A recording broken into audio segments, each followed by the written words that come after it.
Queridísimas audiencias, ¿qué tal? Muy buenos días tengan todos ustedes. Fíjense que la verdad, de repente este tema de la forma como hablamos, organiza con este tema de ahora de la diversidad sexual. Pero ya nos dijeron la Real Academia de la Lengua que cuando utilizamos el plural es adecuado decir los diputados y tantán. Sí, bueno. Los periodistas y tantán. Bueno, estamos viviendo tiempos así como de muchas transiciones, de muchos cambios, pero a veces exageramos con eso de les jóvenes, las jóvenes. Los periodistas. Ahora yo le digo a Javier que yo soy la periodista, porque él es el periodista. Yo soy el periodista. Amigos, amigas, bienvenidos sean a nuestro programa de hoy, Para la Libertad. Nada más que nombre tan hermoso.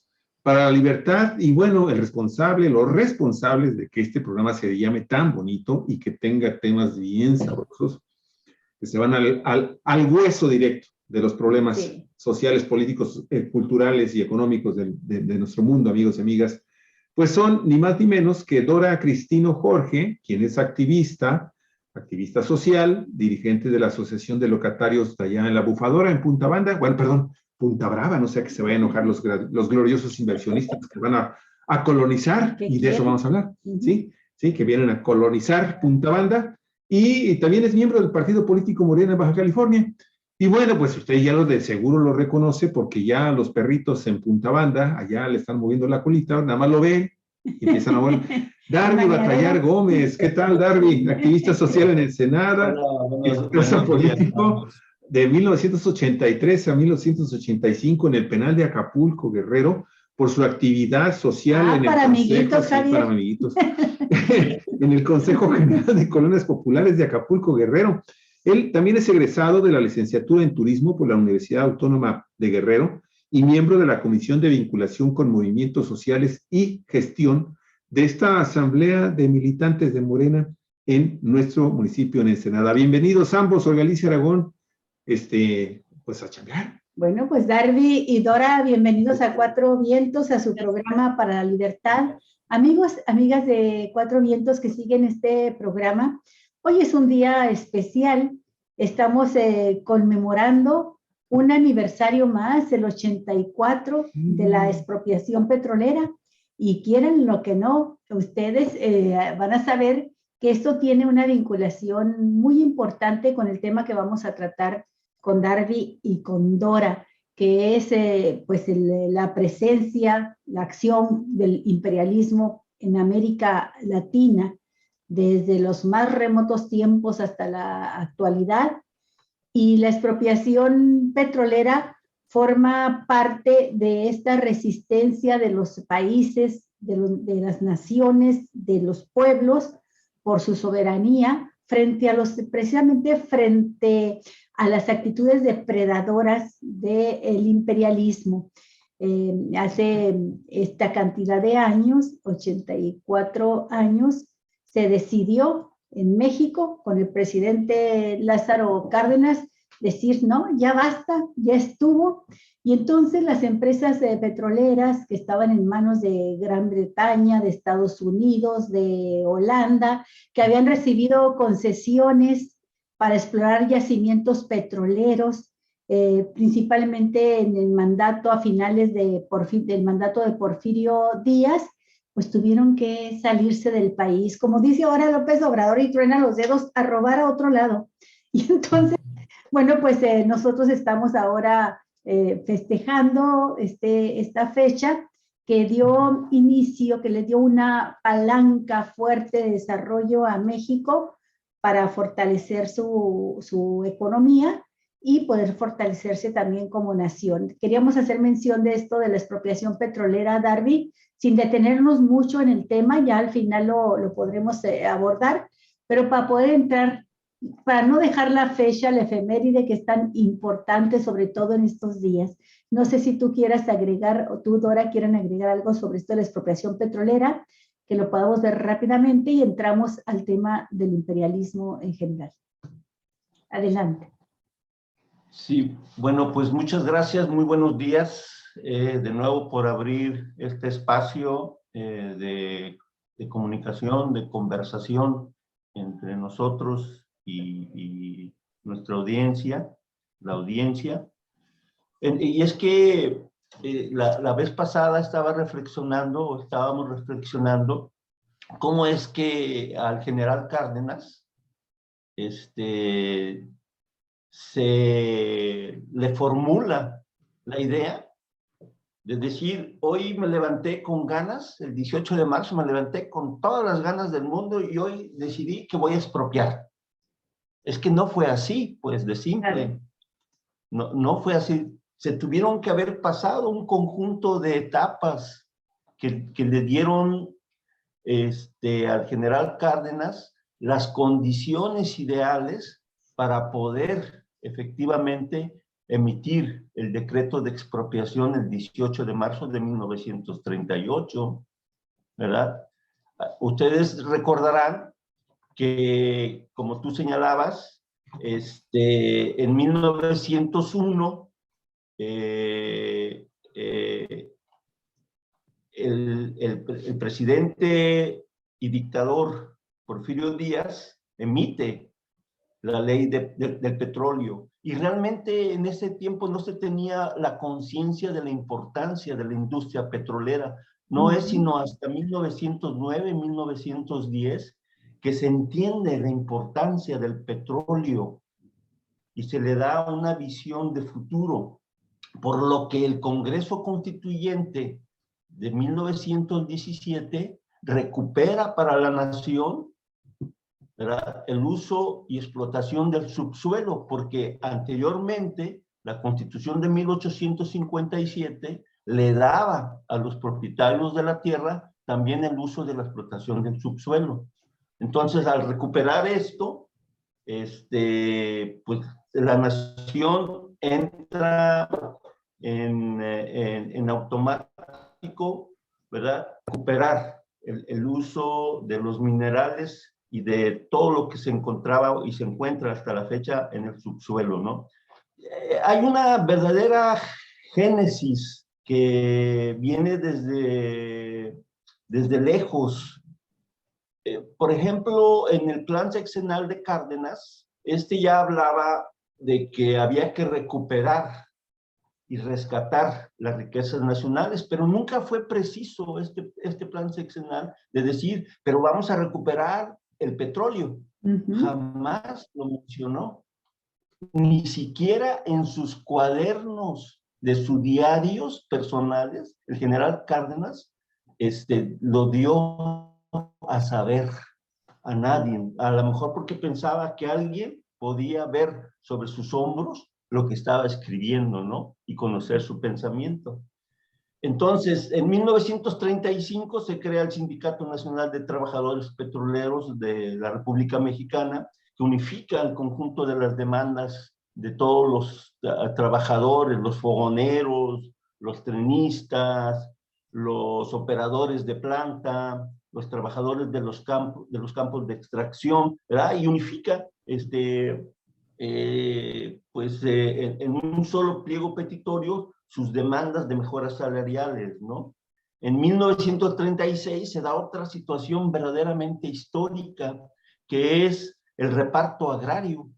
Se reparten 20 millones de hectáreas, pero también en ese año de 1936 se envía, ¿verdad?, la ley de expropiación, que no existía en nuestro país y que posibilitó en 1938 hacer acopio de este instrumento jurídico y legal del Estado mexicano para poder nacionalizar y expropiar la industria petrolera en nuestro país, ¿no? Entonces, en 1937 se da el movimiento de huelga del sindicato, que demandaba la firma del contrato colectivo, el pago de salarios por causas de enfermedades, mejores condiciones de trabajo a través de una jornada de 40 horas y 65 millones de pesos de pagos de salarios y prestaciones para la formación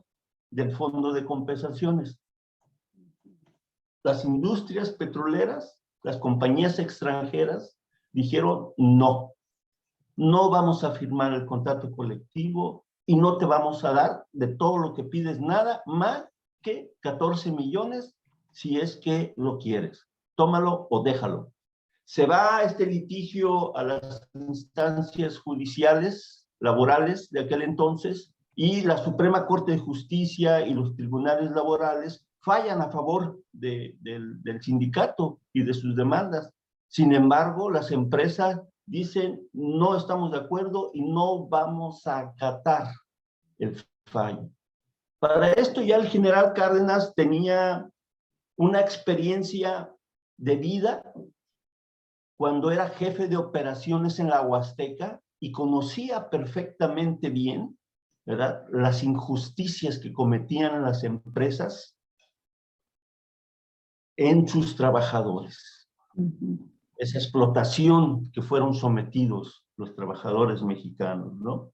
Entonces, fallan las autoridades judiciales, las compañías extranjeras se niegan a aceptar todo tipo de demandas, y entonces dice el general Cárdenas, pues hasta aquí llegaron, ¿no? Entonces, el 18 de marzo, efectivamente, pues se emite el decreto que expropia toda la industria petrolera a favor del pueblo mexicano, y con esto se generó un fenómeno que no solamente repercutió en el futuro en términos económicos para beneficio de la nación, sino que se fue creando identidad nacional, se fue creando el orgullo nacional de ser mexicanos y de que sabernos capaces de poder hacer y realizar este tipo de eventos, porque los capitales extranjeros decían, no, es que la industria petrolera fuera de nuestras manos, los mexicanos no van a ser capaces de sacarla adelante. Y miren ustedes lo que ha hecho los trabajadores petroleros, que debemos de honrar y felicitar en este día, y debemos de honrar y felicitar también el empuje que el presidente Obrador está dando para recuperar el petróleo para y por los mexicanos, ¿no? Entonces, este comentario quería yo hacer en torno a la expropiación petrolera. Excelente, Darby. Y un homenaje al general Lázaro Cárdenas, un homenaje a los trabajadores petroleros, y una decisión también muy importante porque trajo aparejada la creación del Instituto Politécnico Nacional, precisamente para formar a los ingenieros a la mano de obra calificada que tendrían que conducir esta enorme empresa que todavía sigue siendo un ejemplo mundial. Y bueno, se creó también el Instituto Mexicano del Petróleo, que tiene profesionistas muy capaces y que pues no solamente son un orgullo, han sido un pilar fundamental para nuestro país. Dora, vamos a entrar a este tema, pero yo me gustaría hacer así como nada más un recordatorio de manera muy general de cómo México ha estado sometido a dos grandes imperios. Bueno, si nos vamos desde antes de que llegaran los españoles, habían los imperios, el imperio azteca, que tenía dominados a otros pueblos, y que hizo posible precisamente que un puñado de españoles armados y a caballo pudieran hacerse de un ejército grande que llevaran a la caída de la Gran Tenochtitlán, y con ello el inicio de un sometimiento, de una esclavitud del naciente pueblo mexicano al imperio de la corona española. 300 años de esclavitud, 300 años de colonialismo frente a ese imperio. Y no bien se realiza la independencia de México cuando ya tenemos encima la ambición desmedida de imperios también que se están formando, creando hegemonía en el mundo, y se nos echan encima nuevos imperios, entre ellos el que se consolida mejor hegemónicamente el imperio de Estados Unidos. No sé si ahora nos toca todavía como alcancemos a ver como generación que somos más o menos de la misma camada los cuatro, si nos toque ver la caída de este imperio. Cuando se habla de imperio, se habla, por ejemplo, de Roma, y vemos muchas películas de cómo Roma cae víctima de sus propias contradicciones, de las barbaridades cometidas, de los pueblos que se sublevan y de la descomposición interna de esta potencia económica de su tiempo. Y así hablamos de imperios, pero la palabra imperio deriva en imperialismo, ¿verdad? Y ese imperialismo ha sido estudiado por grandes teóricos, grandes pensadores, entre ellos marxistas como Lenin, ¿verdad?, que estudia el imperialismo, y el imperialismo sigue siendo objeto de estudio en nuestro país y en todo el mundo, en América Latina. Entonces nos gustaría empezar por el principio. ¿Qué es el imperialismo? Si les parece, empezamos por ahí. No sé si quieras tú hacer algún comentario, Dora, y o tú, Darby, como el que quiera empezar, y desarrollamos ya el tema pues empezamos con Dora, ¿no? que está en sus manos. Que ya está lista. Adelante, Dora, por favor. Sí, tal vez de manera más sencilla quisiera expresar, porque hay muchos datos históricos, ¿no? Hay muchas fechas que de repente, pues, se nos mencionan y no alcanzamos como que a comprender. Entonces, me gustaría decir que por lo menos en el imperialismo inicia en nuestro continente a partir de la conquista, ¿no?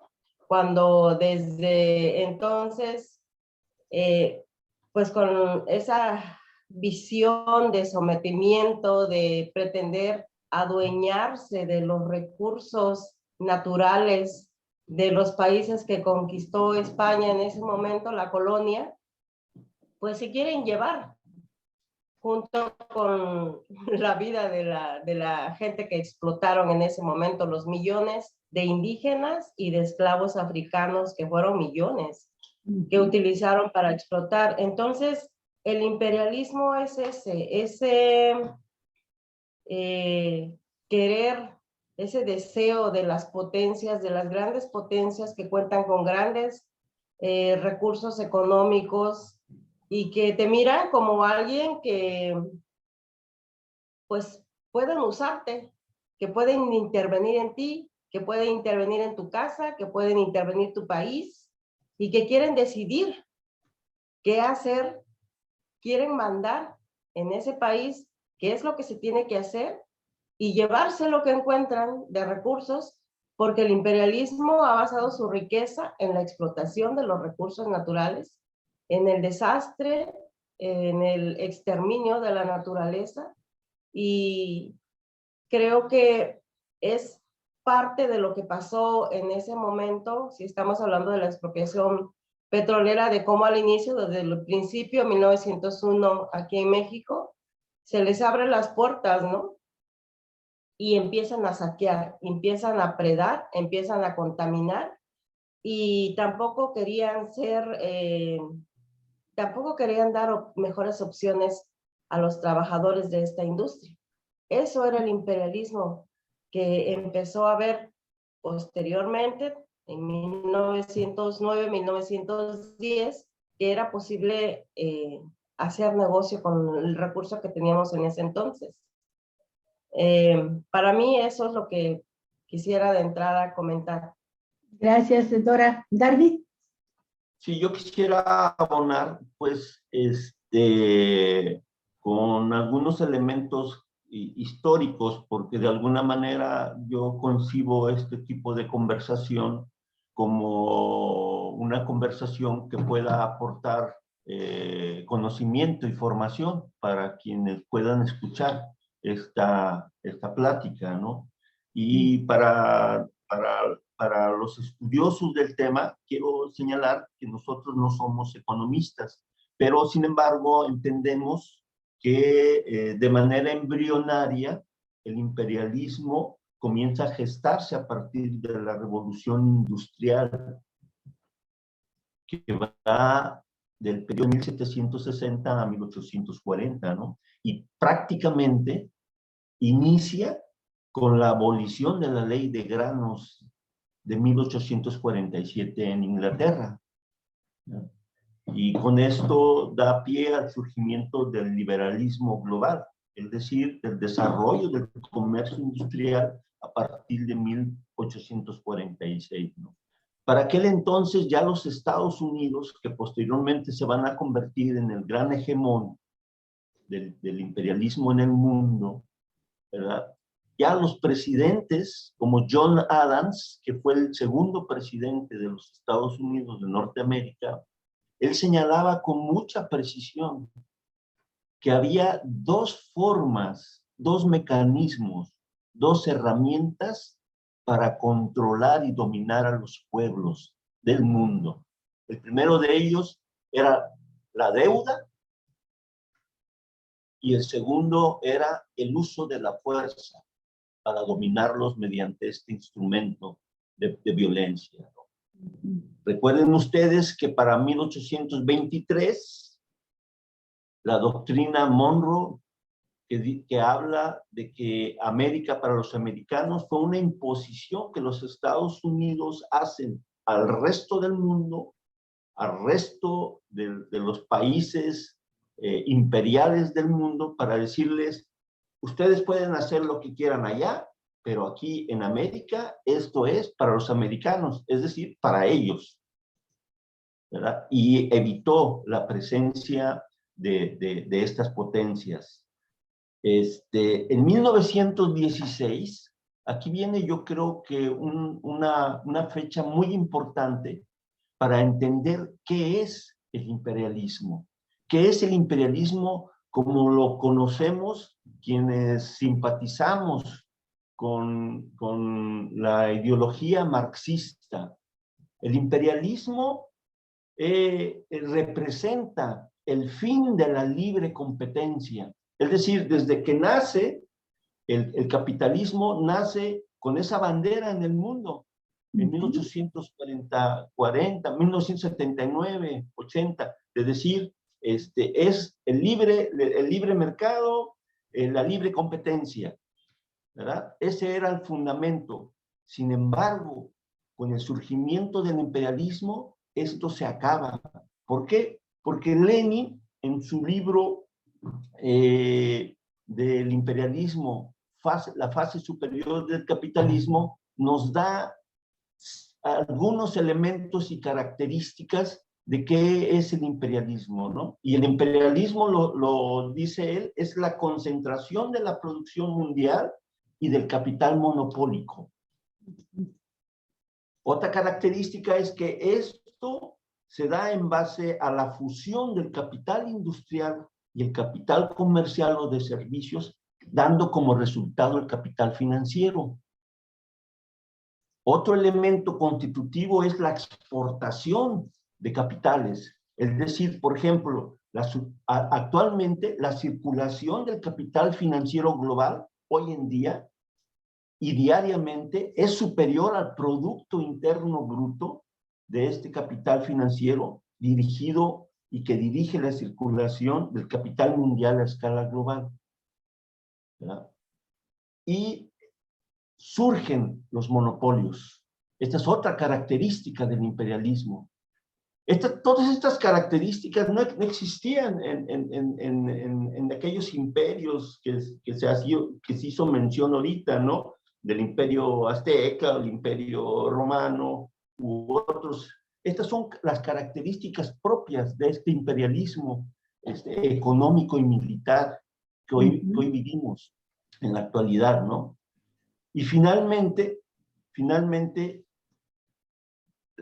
otra característica es que el imperialismo usa la fuerza de las armas para someter y dominar a los pueblos para poder expandir su control territorial y el control de los mercados del mundo, ¿no?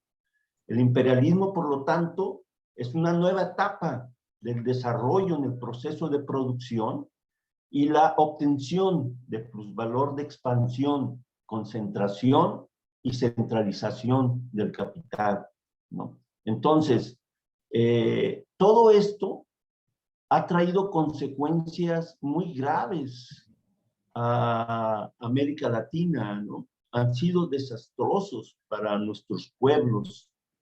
Entonces, aquí me quisiera detener porque no sé si ustedes quieran aportar algunos otros elementos, pero los elementos que Lenin hace en este libro, del imperialismo, fase superior del capitalismo, lo hace en un contexto donde Lenin estaba exiliado, no estaba en la Rusia de aquel entonces, que era la Rusia zarista, lo hace en 1916.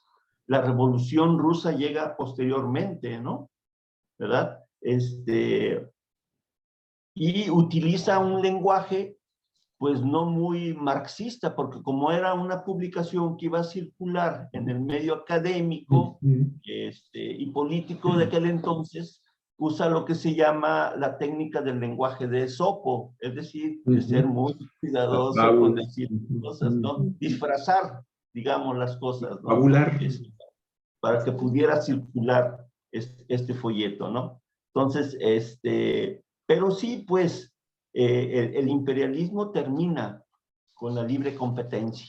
Sí, Ahí, yo tengo una pregunta más bien. Cuando Lenin habla del imperialismo como la fase superior del capitalismo, pues también está planteando que es cuando se crean condiciones también objetivas para que se dé una acción mundial de la clase obrera y que se crean condiciones pues para poder desarrollar las revoluciones por el cambio de sistema hacia el socialismo. Porque dice, el imperialismo trae en sus entrañas una contradicción, como ya la traía desde el capitalismo, trae en las entrañas las contradicciones que lo llevan a su destrucción. Y la contradicción fuerte es que ha creado un desarrollo económico, tecnológico, capaz de garantizar ya condiciones de vida mejores para toda la humanidad, y sin embargo se alimenta de empobrecer y mantener en la miseria a quienes generan esa riqueza, que son los trabajadores y por supuesto los pueblos con sus recursos naturales que les son saqueados.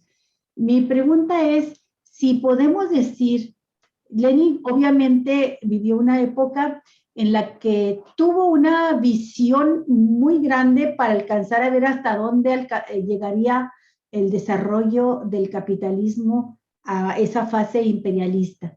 Partía de ejemplos como los tuvo Marx, de naciones que tenían ya un desarrollo capitalista muy avanzado y que creían que ahí se iba a hacer primero la revolución socialista, pero no conoció obviamente este concepto que nosotros hemos ido manejando en los últimos años, en las últimas décadas, que es el neoliberalismo.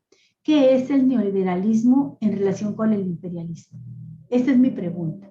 ¿Es lo mismo? Sí, el liberalismo es lo más salvaje que puede haber dentro del imperialismo. Es la concentración total y la cosificación de todo para convertirlo como mercancía y dejar que el mercado, ¿verdad?, se encargue de generar para ellos lo más importante, que no es la vida, sino la utilidad, la ganancia, la rendición del dinero. Ese es el neoliberalismo.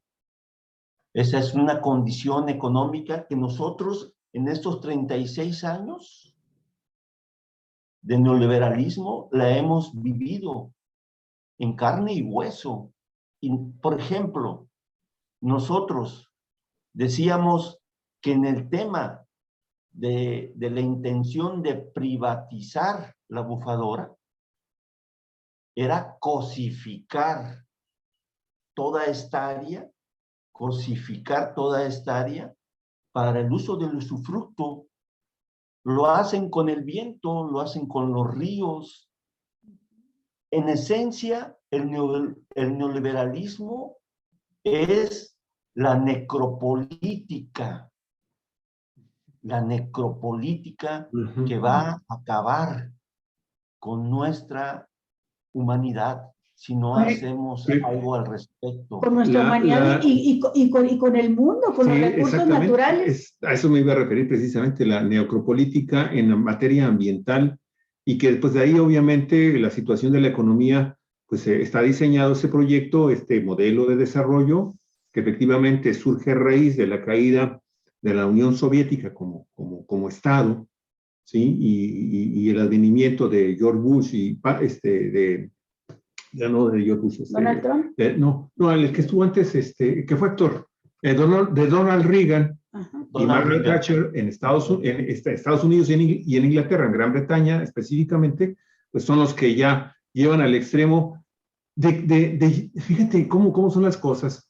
En realidad, estaba yo pensando ahorita que estabas exponiendo, y lo que he estado mostrando ahorita también en imágenes, cómo el liberalismo como teoría económica y social, porque también tiene un contexto social muy interesante, bueno, pues a final de cuentas es el producto más refinado que sale precisamente de la Ilustración francesa, ¿sí? Y que tiene como padre fundamental en materia teórica a Adam Smith. Estamos hablando bastantes finales del siglo XVIII, principios del XIX, cómo van generando una teoría social, económica, que a final de cuentas lo que buscaba el liberalismo, y yo creo que ese es el tipo de liberalismo que propone Andrés Manuel López Obrador cuando habla de los liberales, porque ese liberalismo en México se reprodujo con Benito Juárez, Lerdo de Tejada, Altamirano y todos estos grandes teóricos, todos estos grandes hombres mexicanos de la Reforma, ¿sí? De ahí mama, incluso también los independentistas en nuestro país, de la colonia española. Fíjate cómo nace entonces. Yo creo que ese es el tipo de liberalismo al que se quiere referir. Pues sí tiene propósitos también sociales de muy alto vuelo. Pero llega el cainismo de Cain y va entonces ya generando el concepto más refinado del financiamiento, de las instituciones bancarias, ¿sí? De los estados que van generando ya un método ideológico que se quiere imponer a otros pueblos, a otras regiones del planeta.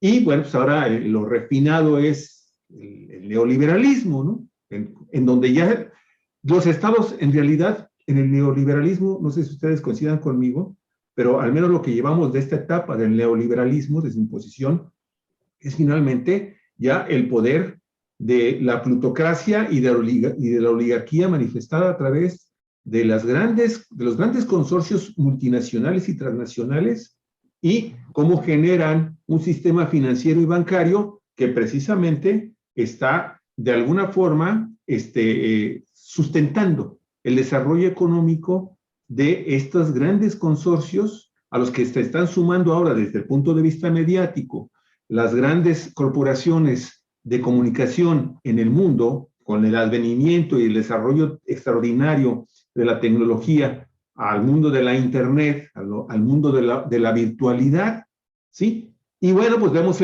las consecuencias ahora con el tema de la guerra Occidente contra las naciones híbridas, capitalistas y socialistas de lo que queda en China y en Rusia, ¿no? Entonces aquí, mi estimado Darby, finalmente yo también estaba reflexionando y me gustaría mucho conocer tu opinión, Olga, Dora, también me gustaría mucho conocer. Fíjate que estábamos viendo cómo en el caso del bloque socialista, cuando se dio la Unión de Repúblicas Soviéticas, para mí no corrigió el tema del imperialismo y del colonialismo que tuvo el zarismo en su expansión hacia la zona oriental, ¿sí? Y China tampoco lo ha corregido. Latinoamérica, ¿eh? Sí, yo lo sé. Pero es a lo que voy, porque al final de cuentas, lo que pasa en Latinoamérica finalmente es otro capítulo de lo mismo que sucedió en la historia y que está sucediendo actualmente en el mundo. ¿Sí? China tampoco corrige. Y es más, pues tiene a Tíbet, a todas las naciones tibetanas, a toda la región de los Himalayas, también bajo su dominio y su control total. Y Japón hizo lo mismo en su tiempo. Llego entonces al caso de América Latina. Bueno, pues esto que sucedió con Estados Unidos, que también de alguna forma elimina el colonialismo francés en el continente americano, ¿sí? Crece en la medida de que invade y de que viola pues, todo tipo de derechos de los españoles y de los mexicanos y se queda con más de la mitad del territorio nacional a mediados del siglo XIX. Y esto crea este expansionismo, este imperial, este liberalismo y finalmente este neoliberalismo, pues en todo lo que es el continente latinoamericano. Ante esta situación, Darwin, y ahí viene la pregunta, es, ¿qué hago yo precisamente en la presentación del tema que nos está trayendo el día de hoy? Hay varias interrogantes que me gustaría mucho a ver si podemos comenzar, o si pudieran ustedes comenzar a desarrollar, ¿sí? O sea, ¿qué provocó este neoliberalismo en América Latina? ¿Cuáles son sus orígenes? Bueno, estamos hablando ya de alguna forma lo que sucedió con la guerra México-Estados Unidos, que en el 50 y tantos le quitó esa En mitad. 1848, que pierde 48, México el 55% de su territorio. Ahí podemos poner. ¿Quién lo representa? ¿Cuáles son sus orígenes? ¿Quién lo representa? ¿Qué armas se usan para imponerse este modelo? Y finalmente, ¿por qué sigue presente en nuestro continente y cómo y por qué enfrentarlo? Ahí dejo las preguntas. Bueno, yo creo que tú lo señalaste al inicio de tu intervención. ¿Por qué enfrentar este proceso de degradación de la vida del ser humano a partir de la destrucción de la naturaleza y de la cosificación de todos los elementos con los que convivimos diariamente como especie humana, cosificados y puestos al mercado como mercancías? Yo creo que ese es el elemento económico fundamental que trastoca nuestras vidas y le da, desde nuestra perspectiva, nuestro compromiso ético y político para combatir el que la humanidad pueda perecer, pueda desaparecer si continúa esta política que yo le llamo, como tú bien lo señalas también, una política de muerte, que es la necropolítica. Entonces, desde ahí me parece a mí que debemos de comprender que esta forma de control que los Estados Unidos tiene sometido al mundo, ninguna otra potencia lo había alcanzado.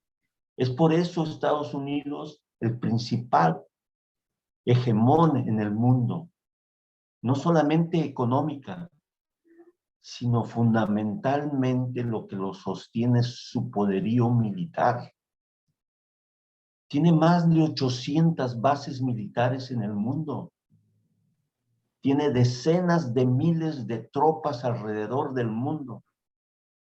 En América Latina cuenta con 80 bases militares. Cuenta con los medios de comunicación que han sido utilizados de manera muy prolífica en las últimas décadas como organismos de control del pensamiento de los pueblos, de dominación de las masas. Hoy en día ya no vemos con mucha frecuencia las invasiones e intervenciones directas militarmente. Y hay otros medios blandos. Hoy están los golpes blandos. ¿Qué es lo que está viviendo, por ejemplo, esta segunda ola de gobiernos progresistas en América Latina? están todos sujetos a este bombardeo de los medios de comunicación, de ese acaparamiento que la oligarquía y el poder financiero e imperial tiene en muchos aparatos judiciales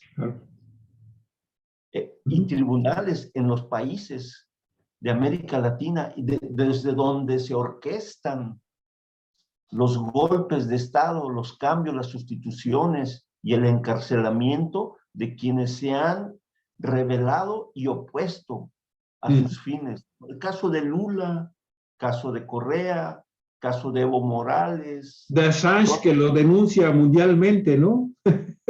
Y hoy nos amanecemos con la noticia de que un tribunal o el Tribunal Supremo de Perú, ¿verdad?, va a darle la libertad a Fujimori, ¿no? Así es. ¿Verdad? Entonces, ese mecanismo que ha sido utilizado por el imperio de llevarse a las mentes a estudiar a las universidades norteamericanas, donde se les ha formado y se les ha construido lo que el presidente Obrador dice, ¿no? Son unos tecnócratas que no tienen ni piensan en el pueblo, ¿no? Solamente están para favorecer los intereses del capital y protegerlos y defenderlos cuando son, en el caso específico de cuadros formados en el área del derecho, pues para poder controlar y en su caso ejecutar órdenes de arresto y de destitución de gobiernos democráticos en América Latina. No sé si con esto doy respuesta o quieras tú, Dora, agregar algo al respecto.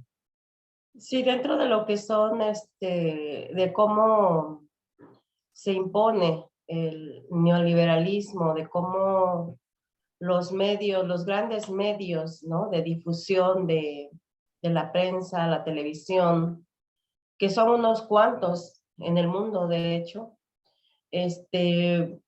pues mandan esos mensajes, nos bombardean constantemente en el sentido de que lo que el imperio hace, lo que las políticas neoliberales hacen, es correcto, ¿no? ¿Y por qué decimos esto? Bueno, hay un dato. En el 2004, Karl Rove, que era consejero y principal estratega en ese entonces de George W. Bush, cuando se da la guerra contra Irak, ¿no? Hay un periodista de New York Times que lo entrevista. Sin embargo, él dice, no, esta entrevista tiene que ser off the record, ¿no? Que no se supiera. Hay una negociación ahí en donde el periodista da la información, la podía dar a conocer 12 años después de la entrevista. Y esto tiene que ver con la campaña que implementaron para decir que en Irak había armas de destrucción masiva. Sí. ¿Sí? Entonces, de hecho, la ONU intervino, hizo investigación y lo que concluyeron fue que no había armas, ¿no? Que ese era el resultado. Pero bueno, él dice, este señor Karl Rove dice, bueno, pues es que nosotros creamos esa realidad para intervenir. Entonces, esa es la capacidad que tienen de influir, de crear las condiciones para justificar sus guerras, ¿no? Entonces, esa gran cantidad de medios que están controlados por esos grandes capitales en esos países desarrollados es de sus armas para venir y decir y justificarse, ¿no? Pues intervenimos porque ahí había armas que ponen en riesgo la seguridad de mi país o de X, de cualquier otro, ¿no? Y bueno, yo soy el soldado del mundo y tengo derecho a intervenir. Entonces, en este sentido es tal vez yo me fui por otro lado, pero creo que es importante mencionar esto porque así lo han hecho, ¿no? En el mundo. Atilio Borón, que es un sociólogo, un doctor que tiene muchísima experiencia en la historia, pues, de América Latina, por ejemplo, también, después de que muere Chávez y se inicia el proceso de elección en Venezuela, pues está la contienda, los actos de campaña de Maduro, el que hoy es presidente en Venezuela, contra el contrincante de la derecha. Y resulta que, pues, él va, ¿no? Atilio Borón va a los eventos de campaña de ambos, en donde, pues, se dio cuenta en un evento de campaña del opositor, el de la derecha, que hay gente chavista, personas del pueblo vestidas de rojo, con la gorra típica que usaba el comandante Chávez, y se le hace curioso, pregunta a la población, bueno, a esas personas y les dice, ¿pero qué haces aquí? Deberías estar en el evento de Maduro. Bueno, le contesta la persona, es que soy chavista, pero pues yo reconozco todo lo que hizo el comandante Chávez por nosotros, nos dio habitación, nos sacó de la pobreza, pero pues yo ya tengo otra mirada, yo ya quiero más. Y quien me las está garantizando, pues ahorita no es Maduro. Maduro que se ocupe de las personas que todavía no tienen las condiciones que yo tengo. Entonces, es tal en ese tiempo, pues era, creo que el eslogan, el cambio, ¿no? El cambio, la juventud, y uno de repente se pregunta, bueno, estás, como lo que está sucediendo en México, ¿no? Están queriendo la derecha desinformar, diciendo que serán mejor opción en el 2024, y alguna población, todos nos debemos preguntar incluso, ¿será posible que esos que durante más de 3 décadas entregaron nuestros recursos naturales, nos empobrecieron, acabaron o están acabando con nuestra naturaleza, sean capaces de cambiar y hoy nos digan que sí van a mejorar nuestras condiciones de vida? Pues no es posible, ¿no? Pero digo, es tan brutal esa campaña de desinformación, de hacer creer a las personas que van a cambiar, que suelen hacerlo, y lo hemos visto con el retroceso que hubo en Brasil, que hubo en Ecuador. Bueno, ahí en Ecuador es el presidente que cambia, ¿no? Se va del lado del neoliberalismo y se olvida que le debía rendir cuentas al pueblo de Ecuador. Entonces, estas pequeñas anécdotas, pues solamente para recordar a lo que estamos expuestos, ¿no? En los medios masivos de comunicación. Sí. Yo quiero regresar al tema de los dos grandes imperios que han dominado a México, que han sometido, que han explotado, esclavizado a nuestro país, porque en el caso de la corona española, pues también fue la destrucción de comunidades enteras, la muerte de muchos pueblos indígenas, masacres, asesinatos, explotación hasta dejarlos extenuados, y continuó esto. Bueno, sabemos que todo se hacía para extraer las riquezas del país.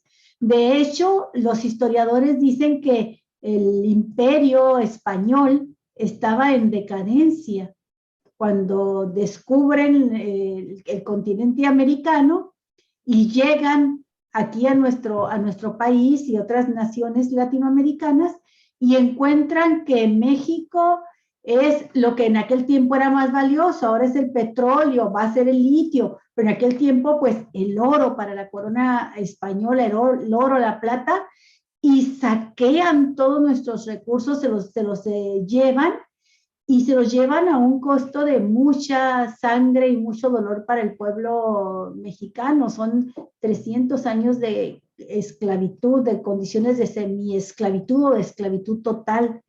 Y este sufrimiento que impone el Imperio español y que provoca pues el levantamiento en su momento con el cura Hidalgo y los insurgentes que lucharon por la independencia, que nos dieron la patria independiente.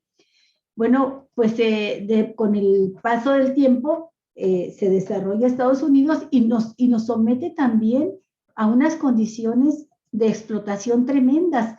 Si guardadas todas las proporciones, si vemos lo que están sufriendo los pueblos por las transnacionales que llegan, destrozan, se llevan sus recursos, por la mano de obra semiesclavizada que tienen los jornaleros agrícolas, para no ir muy lejos, que todavía están en condiciones similares a la de los trabajadores del porfirismo, sin reconocimiento de sus derechos laborales, en jornadas de trabajo extenuantes, y nos vamos con las trabajadoras de la maquiladora, y es lo mismo, explotarlas, someterlas a condiciones de trabajo dañinas a la salud, absorbiendo químicos, respirando químicos que las destruyen, que les provoca abortos, que les desarrolla cánceres.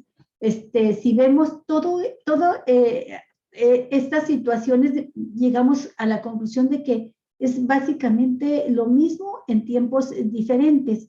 Y dice Darby al principio de la exposición, hay dos rasgos que distinguen al imperialismo, y uno de ellos es la deuda y la otra es la fuerza armada. Bueno, pues también es la fuerza económica con la que someten a los países. En el caso de la deuda, bueno, vean lo que nos ha costado este endeudamiento. Yo quiero comentarles que a principios de los 90, por ahí en el 92 más o menos, cayó en mis manos como reportera un documento que no lo podía creer. Me lo entregó una líder de una organización no gubernamental que tenía acceso a reuniones con gente del Banco Interamericano de Desarrollo, y era un documento del Fondo Monetario Internacional, también signado por el BID. Y en aquellos años, le dije, ¿es auténtico el documento? Es totalmente auténtico, nomás no digas que yo te lo pasé. Y ese documento, que me lo dio ya traducido, señalaba que Estados Unidos estaba en este momento, bueno, los organismos financieros internacionales estaban dispuestos a entregarle a México recursos, deuda, ¿verdad? Créditos cuantiosos, a cambio de, y pues ahí ponían muy claramente la privatización así completa de Pemex, lo que ya luego, años después, conocimos como la reforma de Peña Nieto, ¿no? Con el Pacto por México. Planteaban ya en ese momento la privatización de la Comisión Federal de Electricidad y una serie de medidas que se fueron aplicando apenas estaba en esos años el gobierno de Salinas. Todavía no conocíamos todo lo que iba a suceder de este proceso privatizador y de entrega a transnacionales de nuestros recursos, ¿verdad? Y de nuestras empresas, de nuestras industrias. Y me acuerdo que le mostré el documento a mi director y dijo, híjole, suena hasta descabellado. O sea, en aquellos años nos sonaba descabellado que quisieran privatizar a fondo pilares de empresas estratégicas de la nación. Ya después, con el paso del tiempo, sonó como normal, como natural, y se alían las fuerzas políticas del PRI, del PAN, en una parte del PRD, y sacan adelante en un proceso, ¿verdad?, que ya venía de otros sexenios, sacan con Peña Nieto toda esta privatización completa, que era, yo no dejo de pensar en ello, era lo que estaba planteando el Banco Interamericano de Desarrollo, el Fondo Monetario Internacional, en ese documento que publicamos en el diario de Juárez y en el diario de Chihuahua, y que quienes lo leían decían, ah, caray, pues como que está exagerado esto, ¿no? Ponían en duda de que fuera original el documento. Bueno, esto sucedió, y sucedió no a México, le sucedió al continente completo, e incluso pues a los países europeos también entraron a estos procesos de política de neoliberación, de neoliberales. Pero yo quiero preguntarles a ustedes, porque parece que la historia se repite. Ahorita estamos viendo el caso de Argentina, donde el presidente progresista, Alberto Fernández, está planteando ya la posibilidad de declarar una moratoria de la deuda. Es decir, la deuda utilizada como un instrumento para someter a los países, y llega un momento en que se nos están ahorcando con esta deuda, ¿no? Y se está dando esta respuesta que muchos años atrás la dio Benito Juárez también cuando declaró la moratoria de la deuda, porque sucedía lo mismo, nos estaba ahorcando.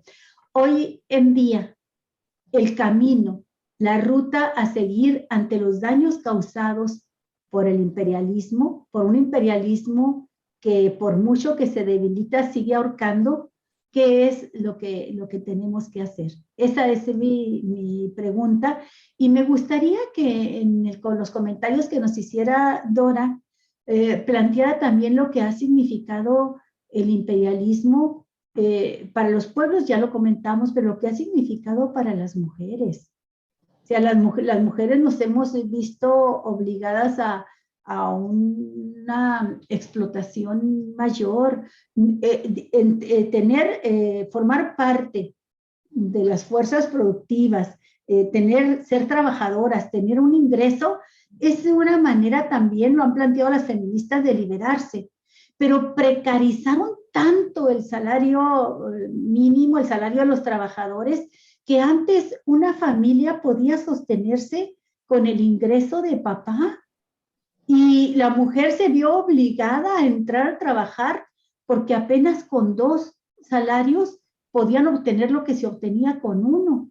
Y tuvieron que meter a los hijos y algunos sacarlos de la escuela para que trabajaran, para que fueran 3 o 4 los salarios que pudieran mantener a flote a la familia. Y creo que esto no es el camino que veíamos como emancipador, que yo he sido trabajadora toda la vida y estoy contenta de haberlo sido porque me da autonomía, independencia económica, pero no dejo de ver el hecho de que las familias, por el hecho de que las mujeres trabajen, no están tampoco en condiciones mucho mejores, ¿no? Sino que lo han hecho para sobrevivir, porque el costo a la mujer ha sido, como no se desarrollan políticas sociales, ha sido a costo de las familias mismas, los niños creciendo en condiciones difíciles de semiabandono, no hay guarderías apropiadas,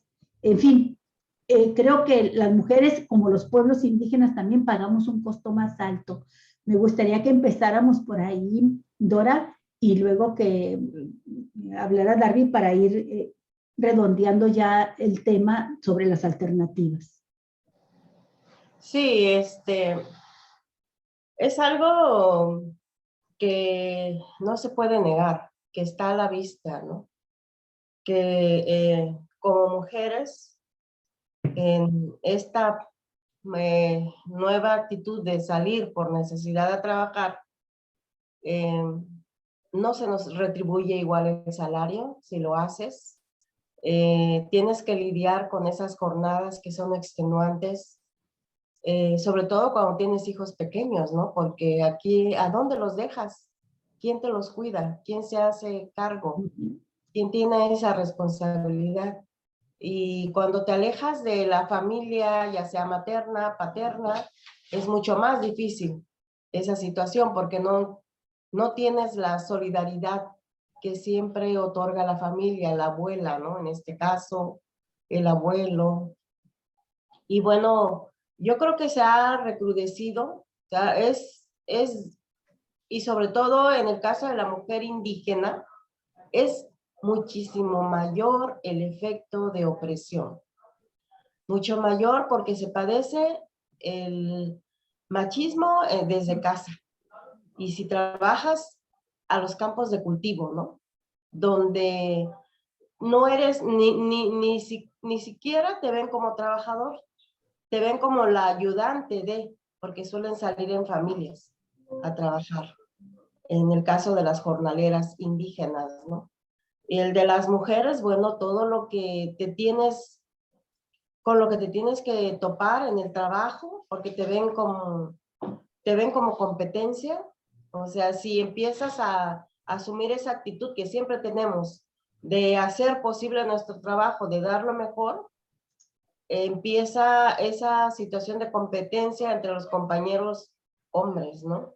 En un centro de trabajo, en un laboratorio, si estás haciendo una carrera, si estás estudiando, si estás trabajando, en el campo que queramos verlo, ¿no? En el periodismo se ve también esa situación de discriminación.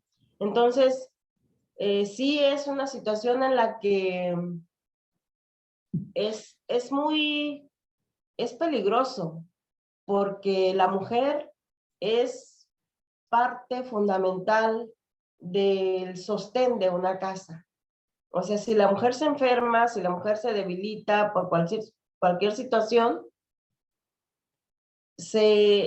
no nada más se pone en riesgo la salud, sino la salud de la familia y de los hijos en particular, porque son los hijos los que dependen primeramente, ¿no?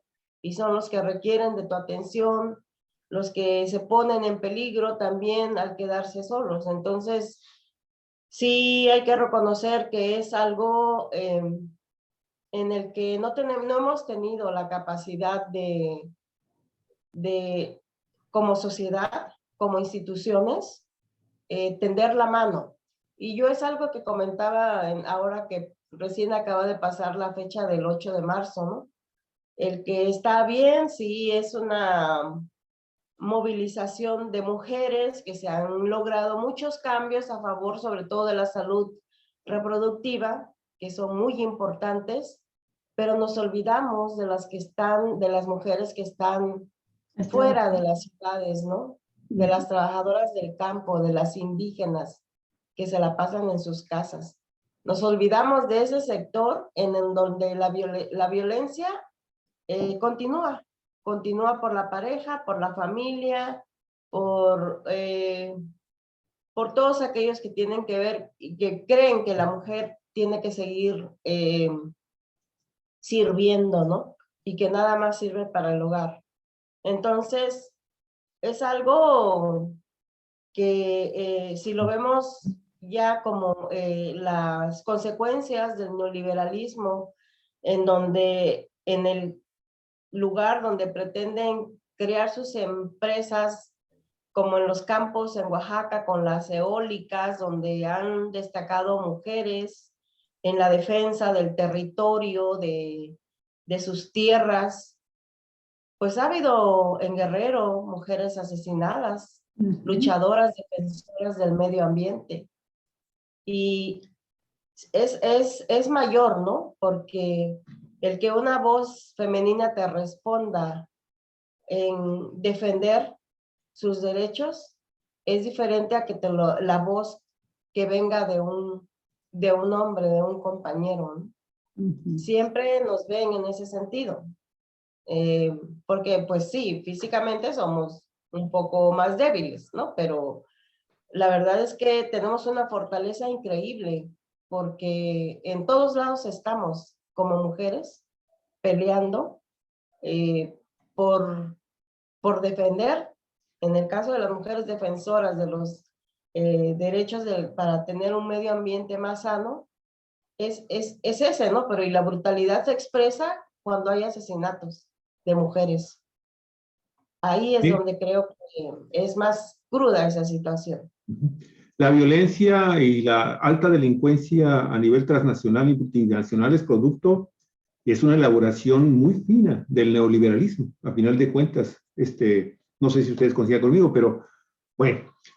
Darby, Ya llevamos 1 hora con 5 minutos y me gustaría mucho, ya en aras de poder ir comenzando a cerrar esto, que ahorita que le vayas a contestar la pregunta a Olga de qué hacer, habíamos comentado también, les había formulado la pregunta también de ¿por qué? ¿Y cómo luchar ante este neoliberalismo que tiene otras figuras, ¿eh? Está así España, está Estados Unidos, pero también está Gran Bretaña y tenemos la amenaza de China, ¿eh? Que no se nos olvide. Que no se nos olvide que China también viene por el mercado y las materias primas de Latinoamérica. Cuidado, a eso no nos olvidemos. Y en ese contexto, me gustaría mucho que agregaras entonces también cuál es el papel del partido Morena. Porque es evidente que si este inicio de lo que López Obrador ha dado en llamar la cuarta transformación, si no llega un Morena con un cuadro ideológico y un operativo más práctico, así es, incluso evolucionado de lo que tenemos en este mugroso híbrido que actualmente representa la dirección del mismo partido Morena. Ahí hay de todo, ¿eh? Ahí hay de todo y ahí van muchos de los que están siendo mencionados como presidenciables, representan los intereses más acabaditos del neoliberalismo. Hay que decirlo abierta y públicamente. Entonces, ante ese escenario, pues la idea es finalmente esta corriente de crítica muy fuerte que se está gestando en este año al interior de Morena, pues tiene que evolucionar un poco más hacia los sectores progresistas, realmente progresistas, ¿sí? Que tienen su sustento en algunas ideas y en algunas teorías de la izquierda, del comunismo, del socialismo, del anarquismo auténtico, ¿sí? Y de todas las demás corrientes que deben estar representadas en un gobierno que avance, porque la otra es que se pierda tarde que temprano, que se pierda lo poquito que se ha logrado en este sexenio, quizás para muchos es mucho, pero bueno, que sin duda ha habido cambios, pero sí puede en cualquier momento con esta dinámica de estas directivas y estos representantes poderosos de Morena, como posibles candidatos de Morena a la presidencia de la República, cuidado porque entonces en cualquier momento la ultraderecha y el conservadurismo, como lo entiende la Cuarta Transformación, puede finalmente regresar y aguas, porque eso sí nos entregan de nueva cuenta. ¿Cómo ves, Dardo? Bueno, tratando de dar respuesta a ambas inquietudes, subrayar de manera inicial que sería muy presuntuoso de mi parte decirles qué se tiene que hacer, ¿no? Y cómo se tienen que hacer las cosas. Porque creo que este ejercicio tiene que ver en mucho con la capacidad teórica para generar, digamos, la construcción de nuevas categorías políticas para entender la actual realidad y poder entonces avanzar en la transformación que yo llamo emancipatoria para lograr precisamente la liberación de nuestros pueblos del control y el dominio del imperialismo. Entonces, es un proceso de formación y de construcción ideológica en el que debemos de avanzar. Pero quisiera retomar precisamente algunos elementos que manejó de manera inicial Olga Alicia, ¿no? En el siguiente sentido. Primero, el colonialismo surge como una categoría de control y de dominación de los pueblos, como hoy lo entendemos, en el momento mismo y no por decreto en que Cristóbal Colón arriba y descubre América, digamos. El nombre a lo mejor no es correcto, pero llegan a tierras americanas. En ese momento se inicia el colonialismo. Posteriormente, cuando Olga Alicia dice, llegan los americanos como un nuevo poder hegemónico en el mundo, apenas nos acabábamos de independizar y nos caen, ¿verdad? Eso nosotros lo conocemos como el neocolonialismo, ¿no? Una nueva forma de mantener el control y dominación de los pueblos a través de nuevos instrumentos de control, sean militar pero donde está predominando actualmente mucho el control del pensamiento de las masas, ¿no? Desde mi perspectiva. Muy bien. Ha habido para mí ha habido dos grandes repartos del mundo. Uno en 1594, 2 años después de que Colón llegó a estas tierras, se reúne el reino de Castilla con el reino de Portugal en Sevilla. Se llama este tratado de Tordesillas,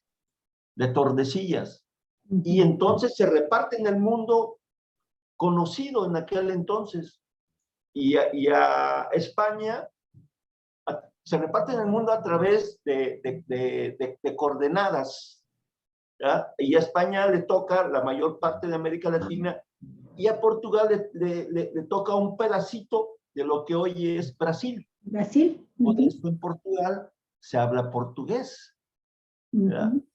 Y el segundo gran reparto, digamos, del mundo es en 1884, que es el Tratado de Berlín, con ese nombre se le conoce, ¿ya? Donde se reparten en el mundo los grandes centros imperiales de aquel entonces, ¿no? Y desde luego hoy, ese reparto del mundo que se dio en aquel momento, que fue puesto en evidencia, y a partir de la Primera Guerra Mundial interburguesa, y posteriormente en la Segunda Guerra Mundial, ¿no? Que en el fondo es eso, es un nuevo reparto del mundo. ¿Cómo se va a controlar el mundo? Pues después de la Segunda Guerra Mundial, pues ya queda Estados Unidos como el hegemónico, ¿no? Con una parte del Pacto de Varsovia, que de alguna manera era la contraparte de la OTAN, que la Unión de Repúblicas Soviéticas Socialistas de aquel entonces, pues logró levantar, ¿no? Y con la caída, efectivamente, en 1900, me parece que 89, no estoy muy seguro, ojalá y no me equivoqué, cuando se cae la URSS, el muro de Berlín. Se cae la URSS, efectivamente. Pues ahí entonces nos encontramos con una nueva dinámica, ¿no? Hoy en la actualidad, pues hay una situación, Ucrania fue invadida por Rusia, finalmente es, digámoslo de alguna manera, bajo la guerra hay toda una postura política e ideológica, ¿no? Y económica, sí, por un nuevo reparto del mundo. Eso es lo que hay en el fondo. Entonces, Estados Unidos quiere seguir siendo el hegemón, y Rusia y China quieren una mesa donde quepan 3, y 3 sean los que se repartan el mundo, ¿no? Entonces, pero lo mismo, ¿no? Estamos hablando también de otro tipo de imperialismo. O sea, por eso a mí me parece, pues, que es importante, como dice Javier, entender que hay nuevas situaciones inéditas que estamos viviendo y que vamos a enfrentar en el futuro. Y entonces ahí viene la pregunta, bueno, ¿y qué vamos a hacer? ¿Qué vamos a hacer los pueblos periféricos? ¿Qué vamos a hacer los pueblos que estamos empeñados en lograr una liberación nacional, una segunda emancipación del poder hegemónico? Pues organizarnos. Yo creo que el proyecto más importante ahorita que tenemos como organización de los pueblos en América Latina lo representa el CELAC, ¿verdad? Es decir, algo distinto a la Oficina de Control del Neocolonialismo que tienen los Estados Unidos en la figura de la OEA, ¿no? Así es. Hoy el CELAC es el instrumento que puede permitirnos a nosotros unirnos y enfrentar nuevas condiciones, ¿no? Nuevas condiciones. Así es, la coordinación de los estados latinoamericanos y del Caribe, que fue la reunión que se hizo aquí en México. La Ciudad de México. con el presidente La López sexta Obrador cumbre. como anfitrión, y donde plantea esto precisamente, Darby, Dora, de crear una fuerza regional. O sea, volver la mirada hacia nosotros mismos, hacia Latinoamérica, y crear esta fuerza regional. Aquí hay dos opiniones que hemos escuchado. Una, la del propio presidente López Obrador, que dice, en esta integración regional, habla del continental, pues tendría que entrar Canadá y Estados Unidos, y les advierte a los canadienses y sobre todo a los estadounidenses, a los gobiernos, que tienen que dar un trato más de respeto, más digno hacia las naciones latinoamericanas, porque es a donde tienen que mirar también ellos frente al crecimiento de estas dos potencias que están cobrando una gran hegemonía también, que son China y Rusia. Cierto. Bueno, esa es la visión del presidente. Hay quienes dicen que no, que tenemos que crear nada más este bloque, esta integración con los pueblos latinoamericanos, y no con Canadá, no con Estados Unidos. Que es utópico pensar en que Canadá y Estados Unidos vayan a ver por los intereses latinoamericanos. Esas dos opiniones existen. ¿Ustedes qué piensan al respecto? Dora. Sí, sí, pues es parte, ¿no?, de la discusión que se está dando, y cómo pueda concretarse, pues no lo sabemos. Va a depender efectivamente de este liderazgo de Andrés Manuel López Obrador, que está llamando. Yo lo que retomo del presidente es de que siempre ha sido alguien que tiende la mano, y lo hemos visto, ¿no? Lo vimos en su campaña, lo vimos en las personas que lo acompañaron en el gabinete y en otros cargos, y en donde por las circunstancias mismas, el pensamiento mismo del que estaba presidiendo o la dirección del Seguro Social, por ejemplo, este panista, Germán Martínez. Germán Martínez, posteriormente Lili Telles, gentes que en el camino se hicieron a un lado. Yo creo que es una especie de efectivamente, involucrémonos todos, pero en el camino nos vamos a ir decantando. ¿Y eso qué quiere decir? Evidenciar en los hechos a quien no lo quiere hacer, a quien no quiere asumir esta gran responsabilidad que es el trabajar juntos. Porque en el fondo es eso. López Obrador no puede decir a quienes tienen tantos intereses en nuestro país como empresarios, ustedes no entran. ¿Cómo se vería? ¿No? ¿Cómo lo empezarían a criticar? Yo lo entiendo en ese sentido, ¿no? Y considero que es válido de ese sentido. Y bueno, la integración y la organización, pues empieza por algo. Creo que va por buen camino, y que posteriormente se van a dar, pues, efectivamente los cambios hacia dónde nos ladeamos, porque en América Latina, entre nosotros, entre varios países hay incluso conflictos, ¿no? Y Chile, Argentina es uno en la cuestión de querer Chile tener pues su independencia respecto a lo que quiera hacer Argentina, ¿no? De querer tener su acceso al océano, y eso no es algo tan sencillo. O sea, lidiar con ese tipo de situaciones para una integración creo que no son fáciles, pero creo que es también mayor lo que nos une, porque es defendernos desde nosotros, desde desde nuestra esencia, nuestros orígenes, lo que éramos, ¿no? Como nuestra América, que en otros términos se le llama Abya Yala, que es un término que utilizaron en Panamá los indígenas para referirse a Latinoamérica. Entonces, desde ahí debemos pugnar por integrarnos, porque separados no vamos a...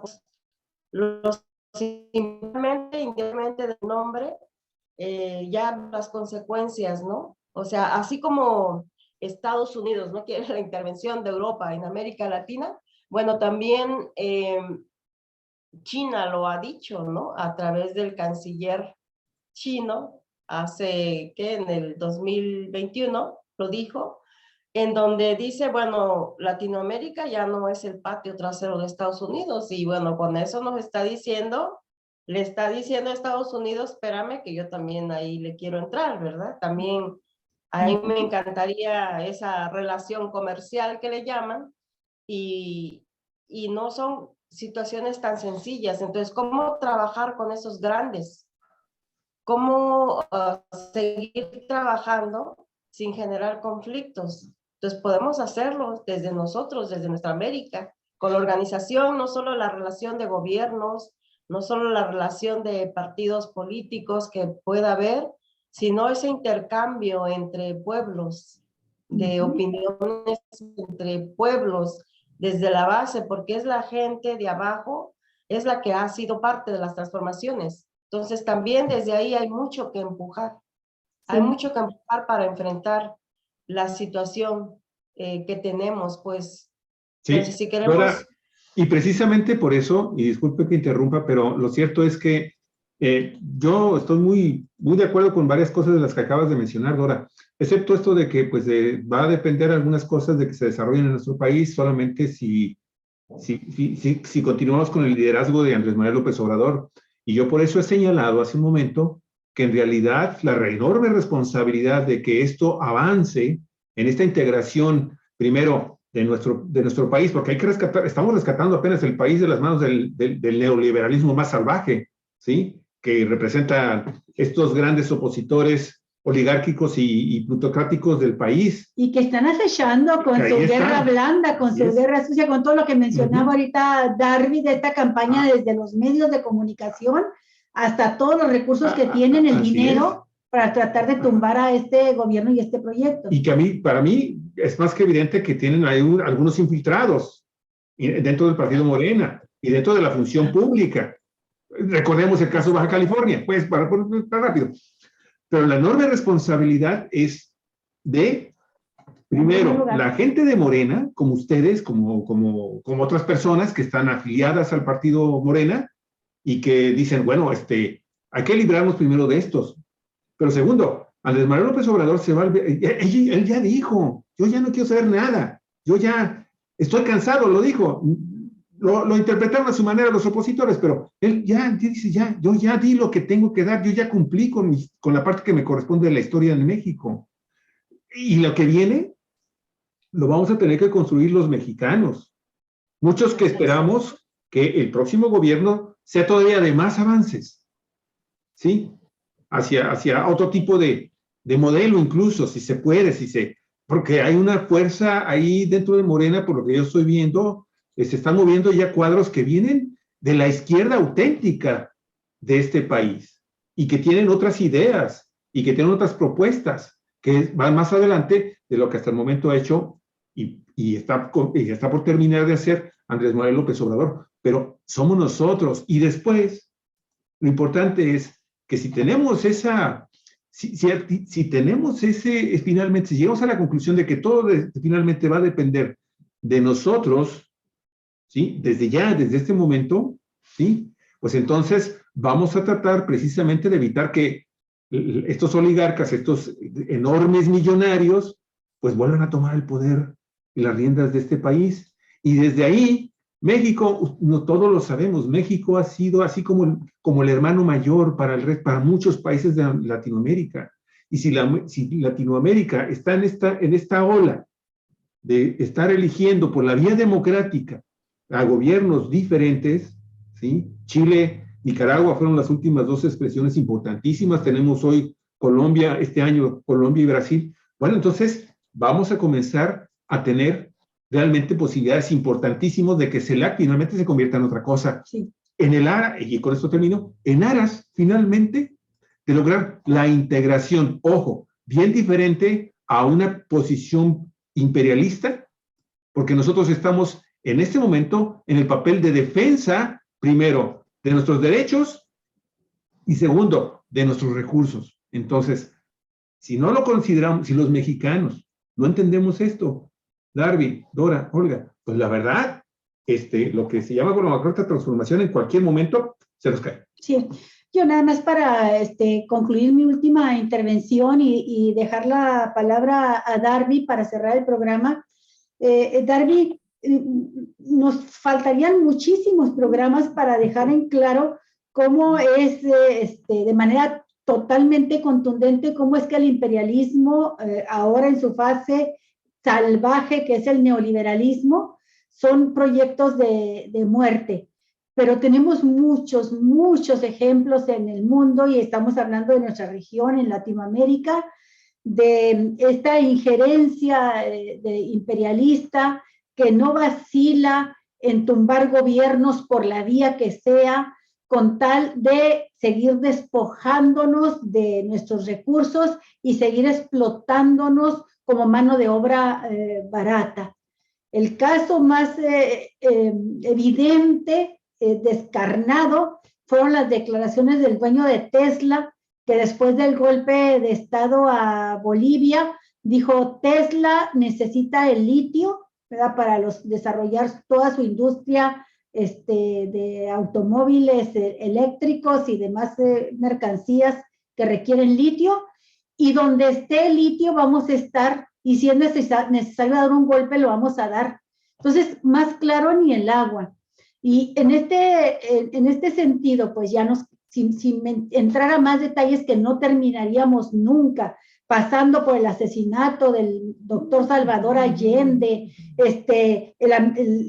los derrocamientos de gobiernos como el que mencionó Darby, de Lula da Silva, y bueno, toda esta guerra sucia de noticias falsas, pseudoperiodismo o esta campaña sucia disfrazada de periodismo que nos avienta latinos, y que cuando detrás de latinos estamos hablando de la oligarquía perjudicada, que se siente perjudicada por las políticas de López Obrador.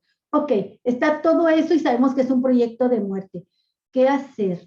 ¿Qué hacer cuando tenemos, creo que, un panorama bastante positivo a nivel regional? Estamos en una segunda oleada de gobiernos progresistas, contamos con una geopolítica latinoamericana favorable para impulsar este proyecto frente a los imperialismos, frente al imperialismo con sus diferentes caras. Y creo que en ese sentido podemos tener esperanzas en los proyectos que pueden estar impulsando los líderes de estos gobiernos progresistas con sus pueblos, por supuesto. Localmente parece insignificante, pero cuenta mucho lo que se puede hacer. Javier ha insistido, en Morena, pues se tiene que dar una pelea, una batalla a brazo partido para sacar adelante este proyecto de cuarta transformación. Y este proyecto es antineoliberal, entonces adentro tienen muchos proneoliberales y tienen muchos oportunistas y tienen mucha gente que solamente está pensando como el asadón, ¿verdad?, acarrear a beneficio propio, nada más. Entonces, esa es otra pelea que tienen que dar Morena como Partido de la Esperanza. Pero como pueblo, como ciudadanos, también creo que tenemos mucho que hacer, Darby, y algunas tareas están ya así puestas en la agenda inmediata. Está el 10 de abril, que ya lo tenemos a unos cuantos días, y el 10 de abril es el momento de ir a decir, le digo no a Andrés Manuel para que se vaya, ¿verdad?, con todo lo que implica eso en cuanto a la posibilidad del regreso de los neoliberales, ¿verdad?, que son los que representan el proyecto de muerte del imperialismo, o bien voy como ciudadano. ¿Qué me cuesta ir a la urna, por lejos que me la pongan, por mucho que me la escondan? ir a la casilla, a la urna, a votar para dar una fuerte inyección de fuerza, de estímulo, de protección, de arropamiento a un proyecto de cambio en la fase más difícil, que es la segunda parte del gobierno, cuando están todos como perros sobre el hueso por la alternancia ya, la sucesión presidencial. Creo que hay gente que ha hecho mucho, que ha dado la vida por este cambio, y sería de veras deplorable que la flojera, la apatía, no sé, evitara ir simplemente a una urna a ir a decir yo ratifico al presidente por el que voté. Son 30 y tantos millones de mexicanos, votación histórica, y es una tarea mínima, y creo que son de las que nos tocan hacer para, dentro de la pregunta que te hacíamos, Darby, de qué se puede hacer. Yo sé que tú contestas y lo contestas con mucha responsabilidad y a la vez modestia, decir, pues yo no tengo la respuesta, pero creo que la respuesta está por muchos lados, y yo estoy apuntando estos como última intervención para insistir en que te toca cerrar el programa y cerrarlo planteando el qué hacer frente a todo esto que has descrito. Adelante, Bueno, Darby. bueno, creo que Javier también hacía una pregunta. Bueno, ¿y qué va a pasar? ¿Qué va a hacer Morena? ¿Qué está haciendo Morena? ¿Qué puede hacer Morena? Creo que hasta este momento no se ha entendido con suma claridad que el partido Movimiento Morena no es un partido como nos quieren hacer creer, solo electoral o electorero. Ese es el error. Debemos entender al partido como una escuela de formación ideológica y política de los cuadros que vamos a requerir para ir construyendo y profundizando a la cuarta transformación, para que ésta sea en el tiempo más larga y no menos corta. Como decía Javier, se va López Obrador y ¿qué vamos a hacer? ¿Nos vamos a quedar huérfanos? No. Entonces necesitamos entender y hacer entender a las direcciones de nuestro partido, a los militantes, que el partido debe de convertirse en una verdadera escuela de formación política e ideológica. Eso es central si queremos nosotros perdurar en el tiempo. En segundo lugar, esto va a permitir contribuir en un proceso de descolonización del pensamiento, porque finalmente los medios, a través de generaciones y a través de este periodo neoliberal, han dominado el pensamiento de las grandes masas, ¿no? Y los han convertido o nos han convertido en aspiracionistas, nos han convertido inclusive, a pesar de que somos pobres, en más derechistas que la derecha, ¿no? En florindas mesas, dicen. Sí necesitamos avanzar en este proceso de descolonización del pensamiento. Por lo tanto, debemos de entender que en esta etapa estamos viviendo una batalla por las ideas. Esa es un elemento central. En esta batalla por las ideas, la construcción de alternativas emergentes, la construcción de proyectos de medios independientes, comprometidos con la verdad, ¿verdad?, son fundamentales. Por ejemplo, yo señalo el ejemplo de su proyecto de comunicación a los Cuatro Vientos.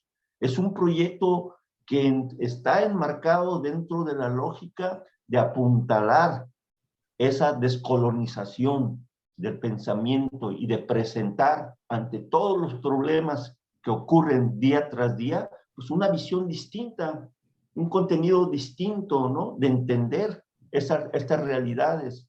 Y entonces este es el tipo de construcción, digamos, semiótica que hay que ir avanzando. en la construcción de estas alternativas liberadoras de nuestro pensamiento. Ahí va un ejemplo.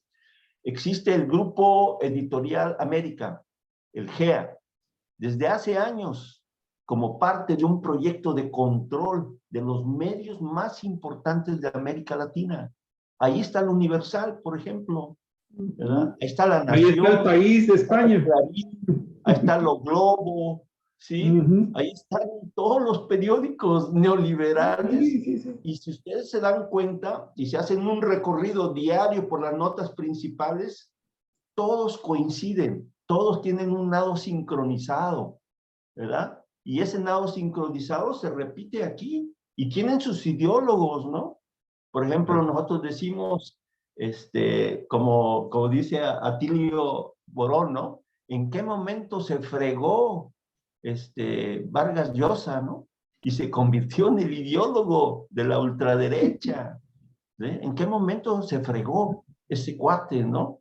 ¿Verdad? Y todo lo que dice Vargas Llosa se reproduce increíblemente en todos los medios del mundo que tiene controlado la derecha. Bueno, entonces ahí hay una gran batalla que va a ir avanzando, esperemos nosotros, para ir favoreciendo esta corriente de gobiernos progresistas. Bueno, en mayo viene la segunda parte de las elecciones de Colombia, ¿no? Con Petro. Sí, que esperamos que se constituya en un éxito electoral, porque va a venir a contribuir a este cambio y a estos nuevos aires en América Latina, porque es una contradicción, por ejemplo, que ahorita Colombia esté solicitando a la OTAN su ingreso. Sí, pues es que este es el socio armado de Estados Unidos. Es patético, ¿no? O sea, da tristeza y da coraje también. Y en octubre esperamos que Lula, pues, sea electo presidente. Igual que en Colombia, por eso la derecha y la ultraderecha colombiana están en este plan. La acaba de mencionar. Entonces vienen dos momentos políticos muy importantes a nivel latinoamericano, ¿no? Las elecciones de Colombia y las elecciones de Brasil. La primera en mayo y la segunda en octubre, ¿no? Entonces, y localmente nosotros las elecciones en junio. Y localmente nosotros tenemos elecciones, pero yo quiero aprovechar como militante de Morena, si se me permite, ¿verdad?, hacer una invitación efectivamente para que este 10 de abril todas y todos los mexicanos hagamos uso de nuestro derecho político y acudamos a las urnas a votar por refrendar a López Obrador como presidente de la República, para que esta segunda parte de su gobierno pueda terminar a tambor batiente, con el apoyo del pueblo. Oye, y que la oposición, si es realmente oposición, que salga a decir, no, pues, pero que participen.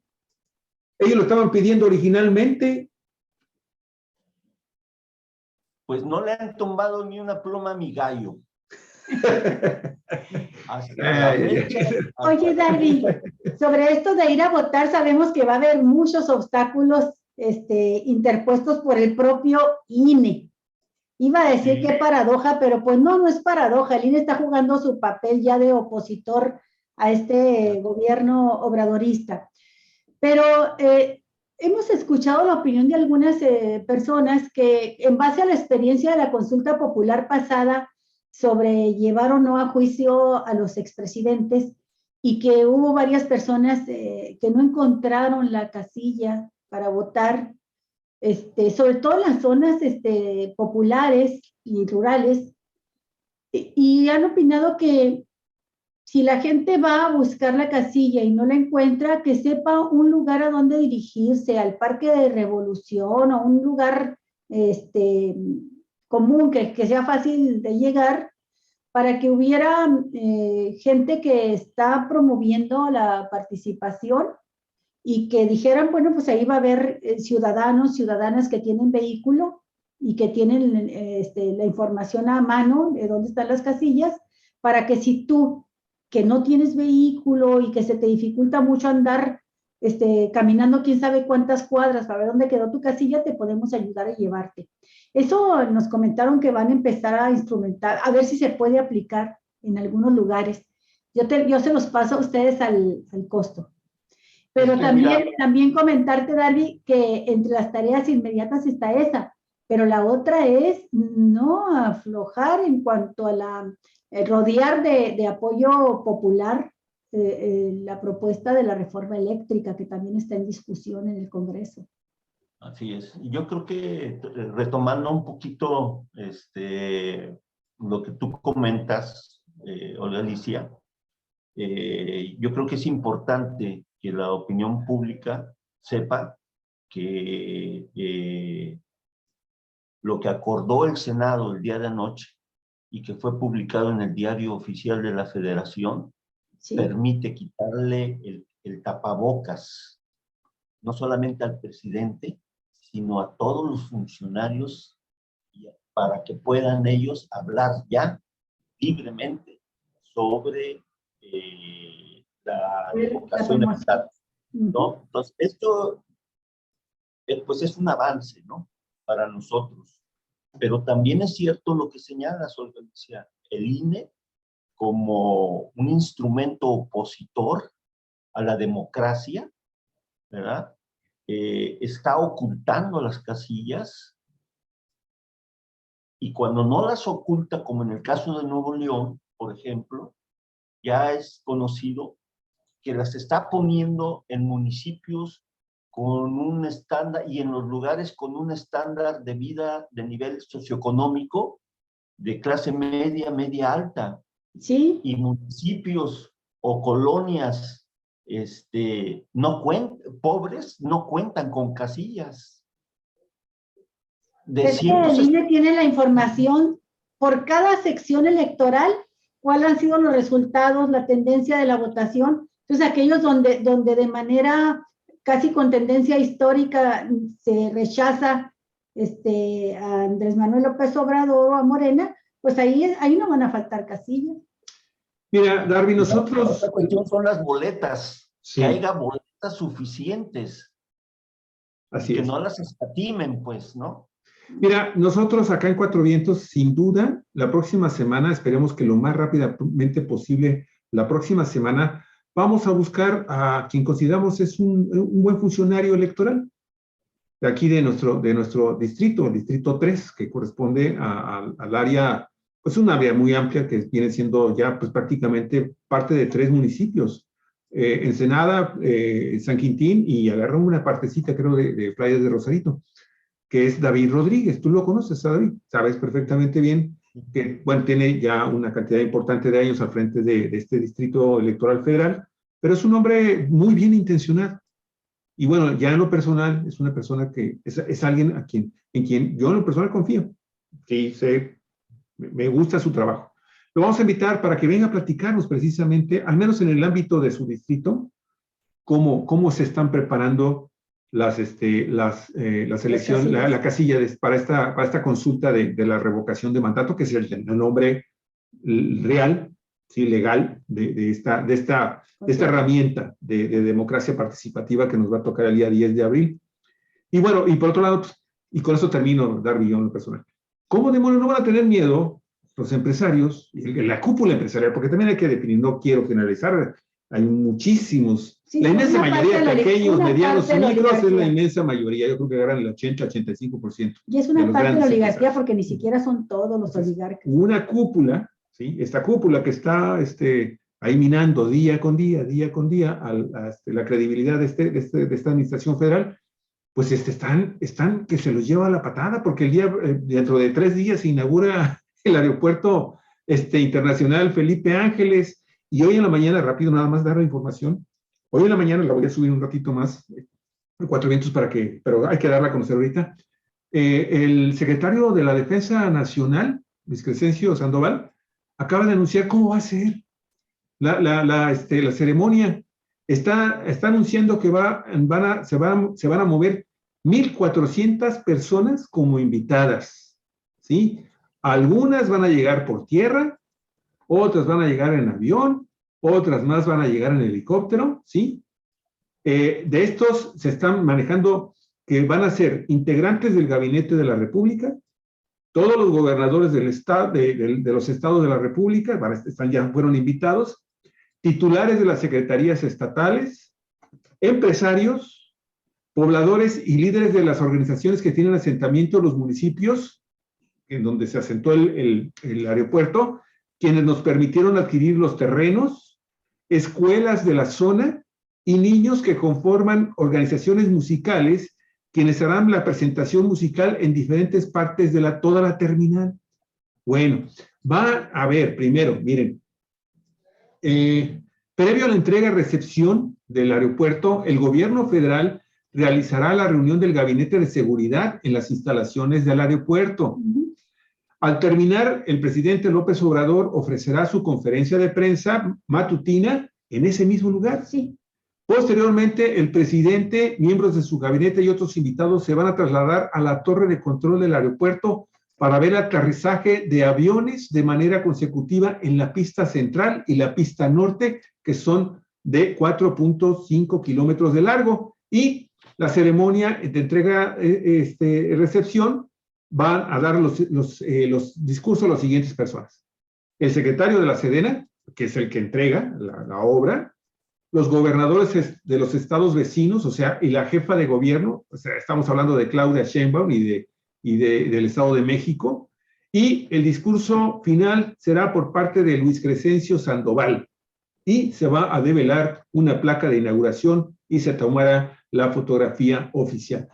Esto, amigos y amigas, es el programa oficial que ya nos está adelantando una parte de ella, el general Sandoval. Andan ardidos por eso. Bueno, nada más comentarte, aprovecho rápidamente, precisamente el lunes próximo que tenemos programa con Armando Duarte y con Daniel Solorio, ese será el tema. Nuestro compañero Armando Duarte. Sí, vamos a hablar del Aeropuerto Internacional Felipe Ángeles y todo lo que significa dentro de este proyecto de gobierno. Pero bueno, estamos concluyendo se puede enfrentar, se puede avanzar, se puede luchar contra esto que creo que era Mao Zedong, ¿verdad? Que decía que eran gigantes con pies de barro. Sí. Y luego viene la Dos Bocas, ¿no? En junio, julio. Sí, así es. La refinería. Pues cómo no van a estar ardidos. ¿Cómo no van a estar? Un comentario final, rápidamente. Es una invitación para que el día de hoy estemos atentos, quienes quieran así hacerlo, a un documental que se va a subir al portal del presidente Obrador. Me parece que se llama Una obra del pueblo. La de Pigmeo. Que es la que realizó Epigmenio Ibarra. Epigmenio, no sé cómo se llama. Ajá, entonces, pues para que estemos ahí, creo que sería interesante ver lo que plantea en este documental, ¿no? Que todos sus documentales que yo conozco, pues han sido muy interesantes y educativos y formativos, ¿no? De conciencia. Ese sería mi comentario final para cerrar y recordarle a la gente, pues, que el 10 de abril vayamos todos a refrendar a nuestro presidente para que continúe al frente de la Cuarta Transformación y al frente de este gobierno verdaderamente democrático. Muy bien. ¿Tú, Dora, cómo despides? Sí, algo muy en corto, muy sencillo, en el sentido de que, bueno, así como hoy estamos viendo esa pelea, ¿no? Por parte de la Cuarta Transformación para recuperar nuestros bienes, nuestra soberanía energética, y así como lo dio Lázaro Cárdenas en su momento.